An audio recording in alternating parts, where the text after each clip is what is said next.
ओम नमो भगवती वासुदेवाय नमः। आप सभी को परिवर्तिनी एकादशी की हार्दिक शुभकामनाएं। आज सुनेंगे परिवर्तिनी एकादशी व्रत कथा। कथा शुरू करने से पहले कमेंट बॉक्स में लिखें जय हरि विष्णु।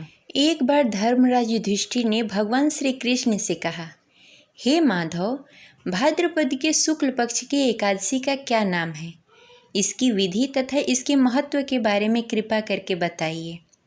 तब भगवान श्री कृष्ण कहने लगे, हे धर्मराज, यह एकादशी पुण्य, स्वर्ग और मोक्ष देने वाली तथा सब पापों का नाश करने वाली उत्तम वामन एकादशी का महात्म मैं तुमसे कहता हूँ। ध्यानपूर्वक सुनो। यह पद्मा परिवर्तिनी एकादशी जयंती एकादशी भी कहलाती है। इसका यज्ञ करने से वाजपेयी यज्ञ का फल मिलता है। पापियों के पाप नाश करने के लिए इससे बड़ा और कोई उपवास नहीं है। जो मनुष्य इस एकादशी के दिन मेरी वामन रूप की पूजा करता है, उससे तीनों लोग पूज्य होते हैं। अतः मोक्ष की इच्छा करने वाले मनुष्य को यह व्रत अवश्य ही करनी चाहिए। जो मनुष्य कमल नयन भगवान का कमल से पूजन करते हैं, वो अवश्य ही भगवान के समीप जाते हैं। जिसने भाद्रपद शुक्ल पक्ष एकादशी का व्रत और पूजन किया, उससे ब्रह्मा विष्णु सहित तीनों लोकों का पूजन किया, उसके बराबर पुण्य की प्राप्ति होती है। अतः हरिवासर अर्थात एकादशी का व्रत अवश्य करना चाहिए। इस दिन भगवान करवट लेते हैं, इसलिए इसको परिवर्तिनी एकादशी भी कहते हैं। भगवान के वचन सुनकर युधिष्ठिर बोले कि हे प्रभु, मुझे अति संदेह हो रहा है कि आप किस प्रकार सोते और किस प्रकार करवट लेते हैं तथा किस तरह राजा बलि को बांधा और वामन रूप रखकर क्या क्या लीलाएं की। चतुर्मास के इस व्रत की क्या विधि है तथा आपने शयन करने पर मनुष्य का क्या कर्तव्य है, सो आप मुझे विस्तार पूर्वक बताएं। भगवान श्री कृष्ण कहने लगे, हे राजन, अब आप सब पापों को नष्ट करने वाली कथा का श्रवण करें। त्रेता युग में बलि नामक एक दैत्य था। वह मेरा परम भक्त था। विविध प्रकार के वेद सूत्रों से मेरा पूजन किया करता था और नित्य ही ब्राह्मणों का पूजन तथा यज्ञ का आयोजन करता था। लेकिन इंद्र से द्वेष के कारण उसने इंद्रलोक तथा सभी देवताओं को जीत लिया और स्वर्ग पे राज करने लगा। इस कारण सभी देवता एकत्र होकर सोच विचार कर भगवान के पास गए।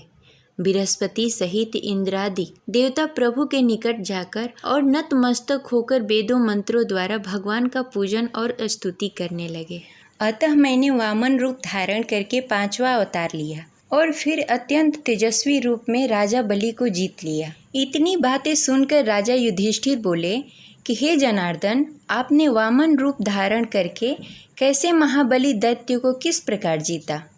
भगवान श्री कृष्ण कहने लगे, मैंने वामन रूपधारी ब्रह्मचारी रूप में बलि से 3 पग भूमि की याचना करते हुए कहा, हे महाबली, ये मुझको 3 लोक के समान है और हे राजन, यह तुमको अवश्य ही देनी होगी। राजा बलि ने इसे तुच्छ याचना समझकर 3 पग भूमि का संकल्प मुझको दे दिया और मैंने अपने त्रिक्रम रूप को बढ़ाकर यहाँ तक कि भूलोक में पग, भूलोक से जंघा और स्वर्गलोक में कमर, महलोक में पेट, जनलोक में हृदय, यमलोक में कंठ की स्थापना कर सत्यलोक में मुख, उसके ऊपर मस्तक स्थापित किया।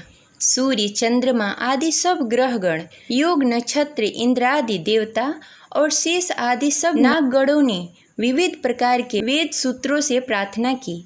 तब मैंने राजा बलि का हाथ पकड़कर कहा कि हे राजन, एक पग में पृथ्वी, दूसरे पग में स्वर्गलोक को पूर्ण हो गया। अब तीसरा पग कहाँ रखूं? तब बलि ने अपना सिर झुका लिया और मैंने अपना पैर उसके मस्तक पे रख दिया, जिससे मेरा वह भक्त पाताल लोक को चला गया।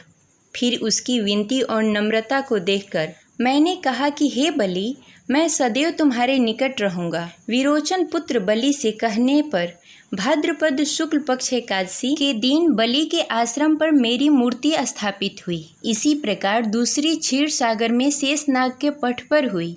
हे राजन, यह एकादशी को भगवान शयन करते हुए करवट लेते हैं, इसीलिए तीनों लोक के स्वामी भगवान विष्णु का उस दिन पूजन करना चाहिए।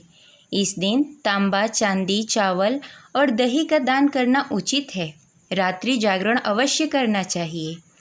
इस दिन पूरी विधि विधान से भगवान विष्णु की पूजा आराधना करनी चाहिए और व्रत पालन करना चाहिए। जो भी व्यक्ति विधि पूर्वक इस एकादशी का व्रत करते हैं वे सब पापों से मुक्त होकर स्वर्ग में जाकर चंद्रमा के समान प्रकाशित होते हैं और यश पाते हैं।